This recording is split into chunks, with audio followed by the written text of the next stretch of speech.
نحمده ونصلي ونسلم على رسوله الكريم الرؤوف الرحيم وعلى آله واصحابه اجمعین۔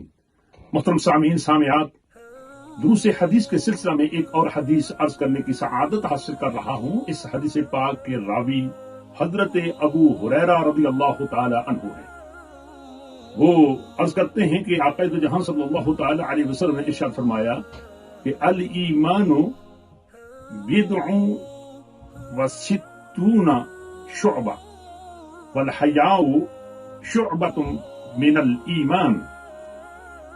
حضرت ابو ہریرہ رضی اللہ تعالی عنہ فرماتے ہیں کہ حضور نبی اکرم رسول معظم دانائے سبق مولائے کل صلی اللہ تعالی علیہ وسلم نے ارشاد فرمایا کہ ایمان کی 60 شاخیں ہیں اور حیا ایمان کی ایک عظیم اور بڑی شاخ ہے۔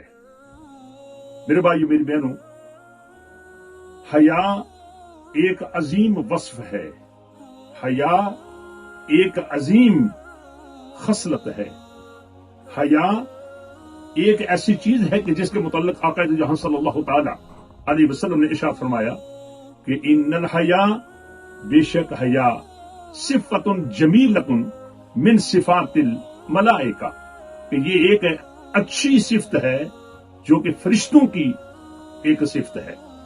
اور آقا جہاں صلی اللہ تعالی علیہ وسلم نے ایک اور حدیث میں یوں ارشاد فرمایا کہ یہ بات کرنن بعد کرنن، تمام انبیاء کرام علیہ السلام سے ثابت ہے کہ وہ فرمایا کرتے تھے اذا لم تستحیی فاصنع ما شئت، کہ جب آدمی میں حیا نہ رہے تو وہ جو چاہے کرے۔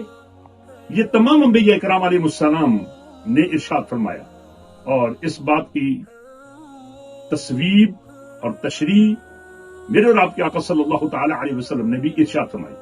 میرے بھائیو، جو آدمی حیا والا ہوتا ہے وہ برے کام نہیں کرتا، جو آدمی حیا والا بن جایا کرتا ہے وہ منکرات سے، فواحش سے اجتناب کرتا ہے، اور جو آدمی حیا کو بالکل ترک کر دیا کرتا ہے تو وہ آدمی جناب پھر ظاہر ہے کہ اس میں اور ایک جانور میں کوئی تمیز ہی نہیں ہے۔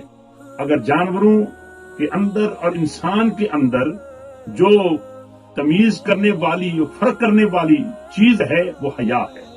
حیا کو اپنائیں، حیا کی وجہ سے آدمی جنت میں جاتا ہے۔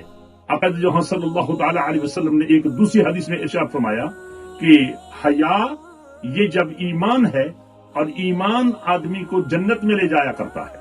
اور اس حدیث کے شروع میں جیسے نبی اکرم صلی اللہ تعالی علیہ وسلم نے فرمایا کہ اس کی کئی ایک شاخیں ہیں۔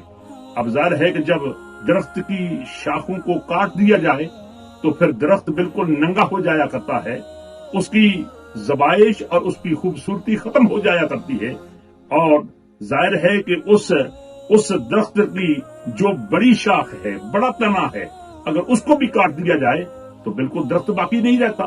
تو اس وقت حیا کی بہت زیادہ ضرورت ہے۔ آنکھوں میں حیا ہونی چاہیے، زبان میں حیا ہونی چاہیے، اور ہاتھ اور پاؤں میں حیا ہونی چاہیے، اعتقادی طور پر بھی حیا ہونی چاہیے، معاملاتی طور پر بھی حیا ہونی چاہیے۔